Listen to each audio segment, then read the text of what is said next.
कि ये पवन सिंह काफी दिलचस्प है। काराकाट की सीट ये पवन सिंह की, ये आगे चल रहे हैं और पवन सिंह पर ही हम बातचीत करेंगे ज्योति आगे, क्योंकि देखिए पवन सिंह काफी दिलचस्प रहे हैं। और राहुल, अगर इनकी बात की जाए पवन सिंह की, तो शुरुआत से ही पहले टिकट मिलता है, उनका रिएक्शन टीवी पर सामने आता है, फिर चेंज करते हैं, फिर कई सारी बातें सामने आती है। अभी फिलहाल आगे चल रहे हैं काराकाट सीट से।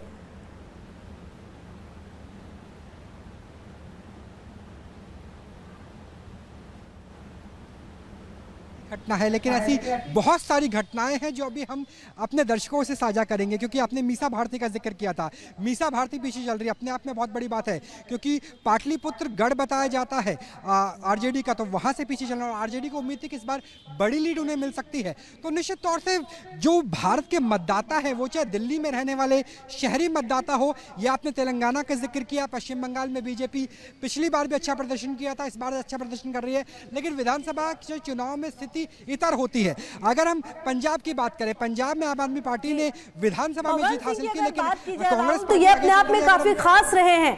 आप देखिए शुरुआत से ही लगातार, जब से अनाउंसमेंट हुई उसके बाद से ही उनकी जो एक एक तस्वीर आई वो लगातार चर्चा का विषय रही। अच्छा, राजाराम सिंह से इनकी सीधी टक्कर थी और बीजेपी के लिए, एनडीए के लिए ये सीट फंसती हुई तभी से ही दिखाई दे रही थी जब पवन सिंह के पक्का कर चुके थे कि भाई उनको तो चुनाव लड़ना ही लड़ना है। हालांकि बहुत कोशिशें हुई उनको समझाने मनाने की, पवन सिंह चुनाव ना लड़े, काफी कोशिशों के बावजूद भी वो टिके रहे कि नहीं जी मैं तो चुनाव लड़ूंगा, और उनके बयानात भी काफी सुर्खियों में रहे। जी बिल्कुल, तो राहुल देखिए बयानों से भी काफी सुर्खियों में रहे और अभी फिलहाल आगे भी चल रहे हैं।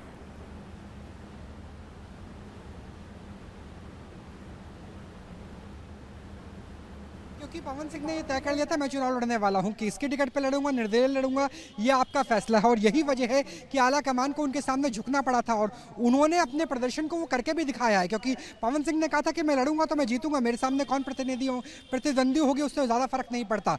तो वो चीज़ उन्होंने करके दिखाई है। भले ही राजनीतिक उनके ग्राफ की बात करें, बहुत पुरानी विरासत ना हो, लेकिन उन्होंने अपनी बात को करके दिखाया। और कम से कम रुझानों में पवन सिंह का आगे चलना इसी बात का द्योतक भी है। जी बिल्कुल, और देखिए काराकाट की बात करें तो उपेंद्र कुशवाहा बिल्कुल ये अपने आप में राजाराम सिंह के साथ मुकाबला और पवन सिंह का आगे जाना, ये काफी कुछ कहता हुआ दिखाई दे रहा है। बिल्कुल, और देखिए राहुल अपने आप में ये भी काफी दिलचस्प हो जाता है कि अगर पवन सिंह यहाँ से आगे चल रहे, संदेश जो है वो जनता का बिल्कुल साफ है, क्योंकि पवन सिंह वैसे भी काफी एक्टिव रहते हैं। अगर आप देखिए फिल्मी दुनिया में उनका एक अलग ही क्रेज है, उनके गाने, उनका नाम है, उनका जो स्टारडम है, आप ये कह सकते हैं कि वो भी काम आया, लोग उनको पहचानते हैं, जानते हैं। फिलहाल जो रुझान है वो तो यही बता रहे कि उनका स्टारडम उनके काम आता हुआ।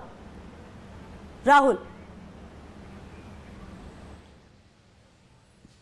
ना सिर्फ स्टारडम की बात कर ले, सोशल मीडिया पे बात कर ले, जिस तरह से वो बयानों को लेकर चर्चा में रहे उसके बात कर ले, जो उनका अंदाज है, जो उनका पब्लिक कनेक्ट है उनकी बात कर ले, तो ऐसा लगता है कि जो पुराने नेता थे उनसे इतर अलग तरह की राजनीति वो करते हुए नजर आए। जिस तरह से वो चुटकुले अंदाज में बात करते हैं, जिस तरह से कटाक्ष करते हैं, वो ऐसा लगता है कि जनता को पसंद आया। और यही वजह है कम से कम रुझानों में पवन सिंह आगे चल रहे हैं। और अगर ये ट्रेंड, क्योंकि अगर आपकी बात करें लगभग 9 बजने 8:55 के आसपास का वक्त हो गया, अगर ये 2-3 राउंड तक आगे रहता है तो ये मान के चलिए कि एक नई तरह की राजनीति कम से कम इस पूरे इलाके में नजर आएगी। जी बिल्कुल, और देखिए अगर आप इनकी बात करें, देखिए अब 9 बजने में मैं आपको रोक रही हूँ, 9 बजने में 4 मिनट बाकी बचे हैं और 543 में से 467 सीटों के रुझान सामने आ चुके हैं। 301 सीटों पर एनडीए आगे चल रही है, तो 300 के आंकड़े को एनडीए ने क्रॉस कर लिया है। बड़ी बात यह है कि 300 के आंकड़े को एनडीए ने क्रॉस कर लिया है। जो दावा लगातार बीजेपी कर रही थी, 400 पार का जो नारा देख रही थी, अब देखना ये होगा कि इसमें क्या 400 पार बीजेपी कर सकती है या नहीं कर सकती है, क्योंकि प्रधानमंत्री बिल्कुल, और देखिए बिल्कुल सही कह रही है ज्योति, देखिए 302 हो चुका है आंकड़ा, लेकिन लगातार बात पवन सिंह की अगर हो रही है तो उनके बारे में ये भी डिस्कस करना एक बहुत जरूरी हो जाता है कि आप देखिए इनको पश्चिम बंगाल से टिकट दिया गया था, लेकिन उनके गानों को लेकर बवाल होता है। उसके बाद ये जो है अपने लिए चुनते हैं सीट। और देखिए सबसे बड़ी बात ये है कि जिस तरह से उपेंद्र कुशवाहा अब पीछे चल रहे हैं, क्या यहाँ की जनता, जो ये भोजपुरी भाषा के ये गायक हैं, फिल्म अभिनेता हैं, क्या ये काम कर गया है उनके लिए, क्योंकि ये अपने आप में काफी बड़ा डिसीजन रहा था पवन सिंह का डिसीजन था। उनको बनाने की, समझाने की कोशिशें हुई उपेंद्र कुशवाहा की तरफ से, एनडीए ने उनको टिकट दिया था और राजा राम सिंह दूसरी तरफ थे। तो ये त्रिकोणीय मुकाबला आप इस सीट पर कह सकते हैं, ये त्रिकोणीय मुकाबला है इस सीट पर, जिसमें पवन सिंह बाजी मारते हुए दिखाई दे रहे हैं।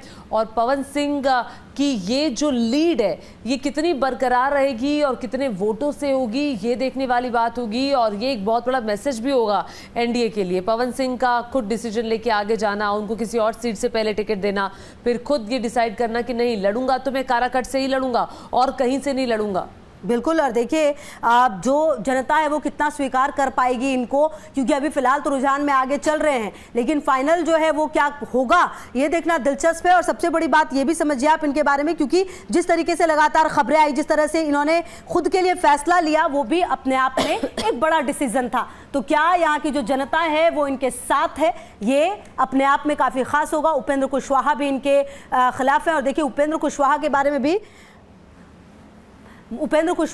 में भी अगर आप बात करें तो ये भी अपने आप में बड़े कद्दावर चेहरे रहे हैं और अपने आप में काफ़ी खास रहा है इनका भी पूरा राजनीतिक करियर, अगर आप देखें तो।